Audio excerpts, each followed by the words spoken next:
are deeply concerned about the allegations that Prime Minister Trudeau has raised. And it would be important that India work with the Canadians on this investigation. We've been engaged directly with the Indian government as well. I think the most productive thing that can happen now is to see this investigation move forward, be completed. I just wanted to ask on the Canada-India diplomatic spat over the alleged murder of a Sikh leader in Canada by agents of the Indian government. I have two questions. First, there's been reports that President Biden brought this issue up with Modi personally, and that a Five Eyes ally provided signals and human intelligence that formed the backbone of Trudeau's accusations in Parliament earlier this week.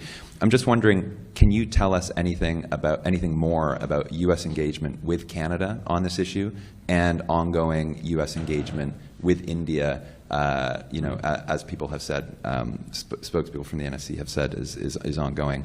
And second, in comments in New York yesterday, Trudeau framed Canada's pursuit of these allegations not just as a process of finding justice for a Canadian citizen who was murdered, but as part of a broader battle to defend the international rules-based order.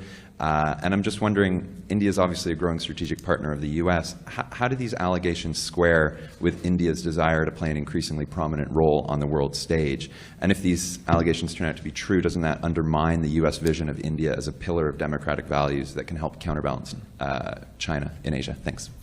Thanks, Ian. Let me say a few things about this. First, we are deeply concerned about the allegations that Prime Minister Trudeau has raised. We have been consulting throughout very closely with our Canadian colleagues, and not just consulting, coordinating with them on this issue. And from our perspective, it is critical that the Canadian investigation proceed, and it would be important that India work with the Canadians on this investigation. We want to see accountability, and it's important that the investigation run its course and lead to that result. I'm not going to characterize or otherwise speak to diplomatic conversations that we've been engaged directly with the Indian government as well. And again, I think the most productive thing that can happen now is to see this investigation move forward, be completed, and we would hope that our Indian friends would cooperate with that investigation as well.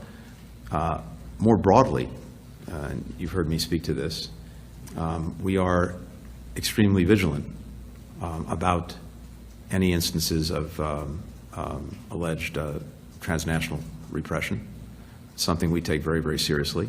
And I think it's important more broadly for the international system that any country that might consider engaging in such acts not do so. So it's something that we're also focused on in a much broader way.